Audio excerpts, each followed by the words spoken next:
নমস্কার বন্ধুরা। আজকে যে ভিডিওর যে বিষয়টা হচ্ছে সেটা হচ্ছে যে সম্পূর্ণ জৈব পদ্ধতিতে আমরা কিভাবে লঙ্কা চাষ করব এবং দীর্ঘদিন একটা গাছ থেকে আমরা লঙ্কার ফলন পেতে পারি।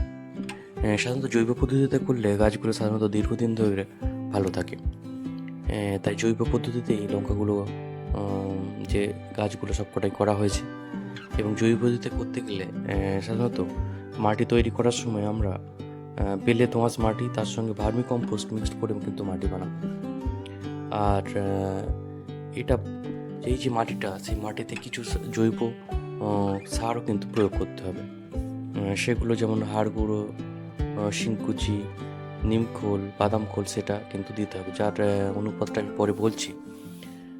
আর একটা বিষয় হচ্ছে যে এই যে ভার্মি কম্পোস্ট এবং প্লেন যে মাটি সেটা সাধারণত এটা 50% এবং 40% ভার্মি কম্পোস্ট মিক্সড করে আমরা এটা বানাবো। এর সঙ্গে কিচেন কম্পোস্টও কিন্তু দেওয়া যেতে পারে, সেটা দিলেও কিন্তু খুব ভালো মাটি তৈরি হবে। আর এই দুটো দিয়েই সাধারণত মাটি বানাতে হবে। মাটি বানানোর সঙ্গে সঙ্গে আর একটা বিষয় হচ্ছে যে এই যে গাছের যে ড্রেনেজ সিস্টেম সেটা ঠিক রাখার জন্যে আমরা সাধারণত যে টবগুলো ব্যবহার করবো সেটা সাধারণত গ্রো ব্যাগ হতে পারে, আবার প্লাস্টিকের টব হতে পারে বা এমনি টব হতে পারে, কিন্তু যেটাতেই করি না কেন তার ড্রেনেজ সিস্টেমটা ঠিক রাখতে হবে। আর ড্রেনেজ সিস্টেমটা ঠিক রাখার জন্যে নিচের দিকে দেখুন, এই যে যদি প্লাস্টিকের এরকম টবে বসানো হয় তো অবশ্যই নিচের দিকে কিন্তু কিছুটা সিন্ডার বা এরকম কিন্তু বালিটা কিন্তু একটু দিয়ে দিতে হবে। আর মাটির সঙ্গে একটু হালকা বালি কিন্তু মিক্সড করতে হবে যাতে ড্রেনেজ সিস্টেম ঠিক থাকে। লঙ্কা গাছ সাধারণত গ্রীষ্মকালে খুব ভালো হয়।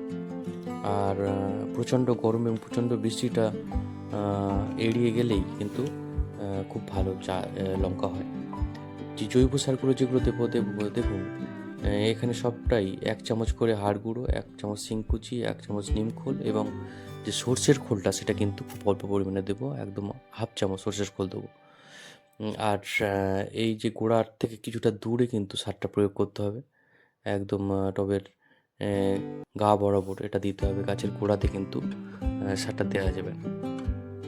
আর এইভাবে জৈব পদ্ধতিতে কিন্তু আমরা যেটা গাছটাকে ভালো রাখতে পারি। আর যদি কোনো পোকার আক্রমণ ঘটে তো আমরা নিম তেল, যে জৈব যে কীটনাশক নিম তেল সেটা কিন্তু আমরা স্প্রে করবো 2 ml 1 লিটার জলে মিক্সড করে এটা আমরা গাছে স্প্রে করবো, তাহলে কিন্তু যথেষ্ট ভালো থাকবে।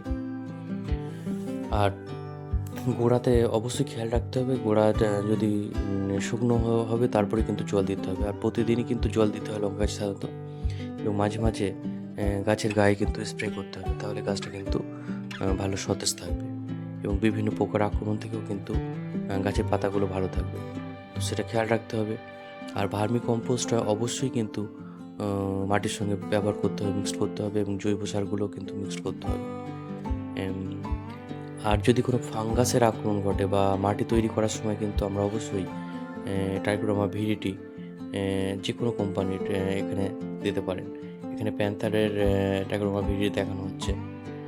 আরেকটা যে ট্রাইকোডার্মা ভিরিডি আরেকটা কোম্পানির আছে, দেখুন এই যে অ্যাগ্রিনোর এখানে আছে, তো এটা কিন্তু বায়োফাঙ্গিসাইড।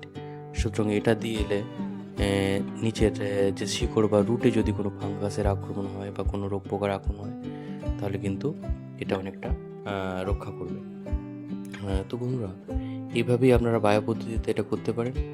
আর আরেকটা ভালো জিনিস হচ্ছে যে আমাদের পুকুরের যে যারা গ্রামের দিকে থাকে তারা যদি পুকুরের যে পাঁক থাকে সেই পাঁক মাটি যদি আমরা তুলে নিয়ে রেখে দিয়ে শুকনো করে গাছের গোড়াতে দেই, কিন্তু সেটাও যথেষ্ট ভালো নাইট্রোজেন, ফসফরাস এবং পটাশিয়ামের উৎস।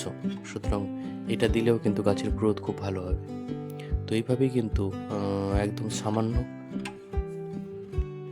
বন্ধুরা, এইভাবেই কিন্তু সামান্য খরচে আমরা আমাদের এই টবের লঙ্কা গাছে প্রচুর পরিমাণে লঙ্কা ফলাতে পারি এবং গাছগুলোকে দীর্ঘদিন ধরে ভালো রাখতে পারি। আর যারা রাসায়নিক সার ব্যবহার করবেন তারা কিন্তু অল্প একটু ইউরিয়া দিতে পারেন বা ম্যাগনেসিয়াম সালফেট ইউজ করতে পারেন, একদম 1 গ্রাম বা 2 গ্রাম করে যদি রাসায়নিক সারের ব্যবহার করতে থাকেন, এবং সিঙ্গেল সুপার ফসফেট কিন্তু দিতে পারেন। কিন্তু আমি এটা সম্পূর্ণ জৈবতে করেছি, তাই জৈব পদ্ধতিতে কিন্তু লঙ্কা দীর্ঘদিন ভালো থাকে, দীর্ঘদিন আমরা এর থেকে ফল পেয়ে থাকি, লঙ্কার ফলন পেয়ে থাকি। সুতরাং এইভাবে কিন্তু লঙ্কা চাষ করলে যথেষ্ট ভালো লঙ্কার ফলন হবে। তো বন্ধুরা, এই সংক্রান্ত যদি আরও কোনো প্রশ্ন থাকে অবশ্যই কমেন্ট বক্সে করতে পারেন। তো বন্ধু, এখানে ভিডিওটা শেষ করলাম, এবং ভিডিওটা ভালো লাগলে অবশ্যই চ্যানেলটাকে সাবস্ক্রাইব করবেন এবং শেয়ার করবেন। সবাইকে নমস্কার এবং ধন্যবাদ জানিয়ে আজকে ভিডিওটা শেষ করলাম।